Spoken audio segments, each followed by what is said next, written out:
everyone, welcome back to my channel. I'm Camilla and I'm wearing the same dress as the last video because I'm off on holiday right now and I wanted to make sure there were videos to be posted because we're going somewhere off the grid without Wi-Fi or signal or anything. So I decided to film 2 videos today. I've been seeing a lot on BookTube, everyone doing the mid-year freakout tag, and although I've not been tagged, I decided to do it because I think it's a great way to reflect on the first half of the year, which is absurd, isn't it, that we're halfway through 2021, which is another nightmare year after 2020. The one good thing about it is that I have already gone over my challenge of the year. I put 50 books for myself, and that was before I joined BookTube, so obviously I was reading a bit less back then, and I read 55 books in the first half of the year. So I'm very pleased with that, and so it's a good way to kind of reflect on my favorites and on like newfound discoveries and stuff. So yeah, I'm gonna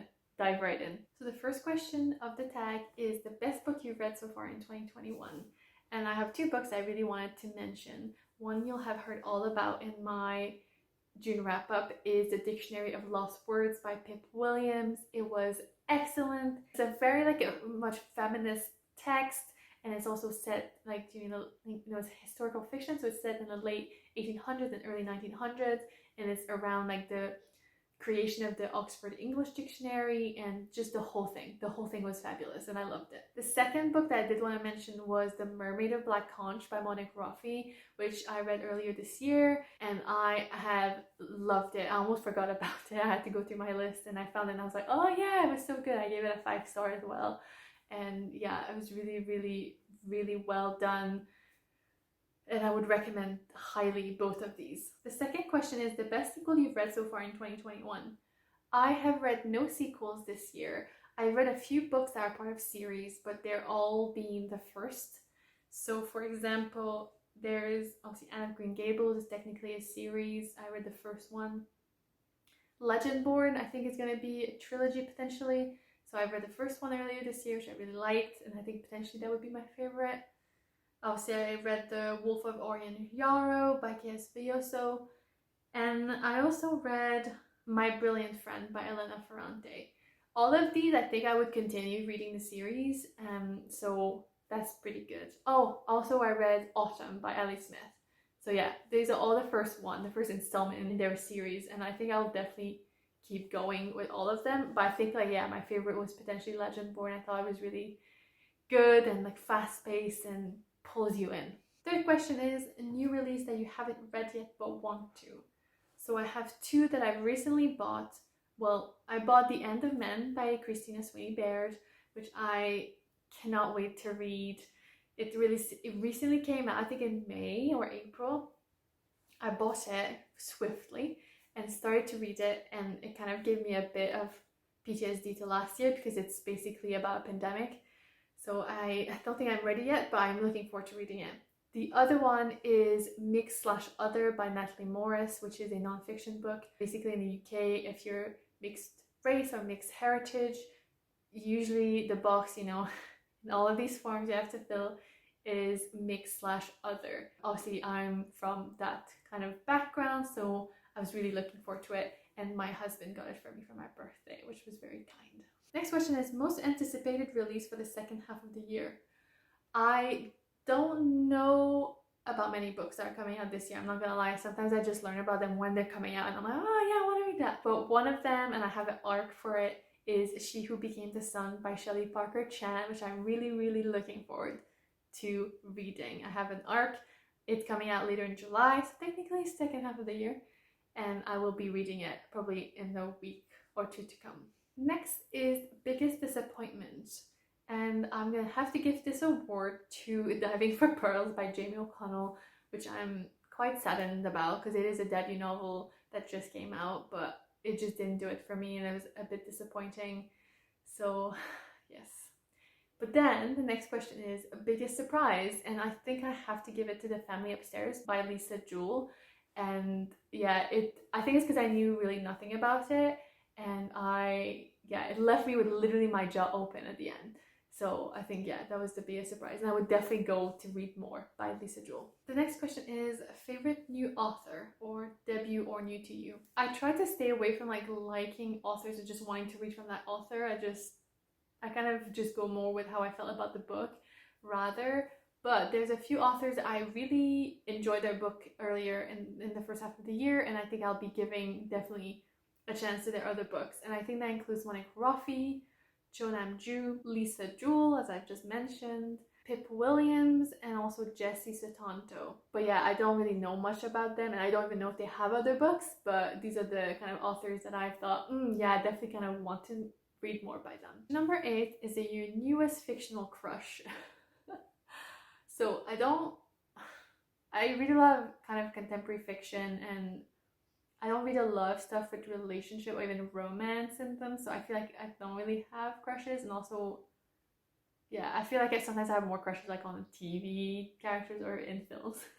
Next is newest favorite character. I haven't really been reading series, so I don't have a character that I feel like I want to follow this way. But of the books that I read in the first half of the year, I think one of my favorite characters has been Esme from the Dictionary of Lost Words. And you follow her from being a child to a teenager to a woman, and then you kind of read about what she's done later in life as well. And she's a woman after my own heart, 100%. And yeah, I think she would be my favorite character so far this year. Number 10 is a book that made you cry. And again, I'm going to have to say Dictionary of Lost Words by Pip Williams. I don't think I've cried much about books this year, and I think it's because I've been trying to keep reading a bit more light because it's been a tough 18 months, you know. But Pip Williams did a fantastic job with the Dictionary of Lost Words and Esme's life, and obviously it goes through like suffragette and World War One, and those are like difficult periods of time. So yeah, it kind of brought definitely the emotion out of me. Question 11 is a book that made you happy. And I have to go with Dial A for Aunties by Jessie Sutanto. And obviously all these books I've read really recently, so they're coming out to mind a bit more. But I just thought the whole thing was a hoot. It was just fun from the beginning to the end. It was just really lighthearted, even though there's like a death really early on. But yeah, I thought it was really, really well done. And you know, it just felt fun to read. Another book that made me happy from earlier this year is Anne of Green Gables, just for the sheer wonderfulness of Anne and the way she talks and the way she likes narratives and stories and characters and her friends and the way she loves Green Gables and her family. And I think it's just a very hopeful kind of novel. The penultimate question is the most beautiful book you've bought so far this year or received. I've bought a lot of books. I can't think of anything that really struck me as a beautiful cover. But that said, I will be buying the Dictionary of Lost Words. I swear I think it's the last time I'm mentioning it. But it's beautiful, beautiful cover. I really like it. I also really like the cover for Kim Chi-young, born 1982, which I bought earlier this year. And the cover I have isn't this one, but I really like this one, and I think it really actually represents the book really well. So the final question of this tag is, what books do you need to read by the end of the year? And the reality is I don't need to read anything, but what do I want to read? There's a few books I told myself that I would read this year, and that includes Transcendent Kingdom by Yaa Gyasi, The Vanishing Half by Britt Bennett, and a few other ones that I can't think of right now.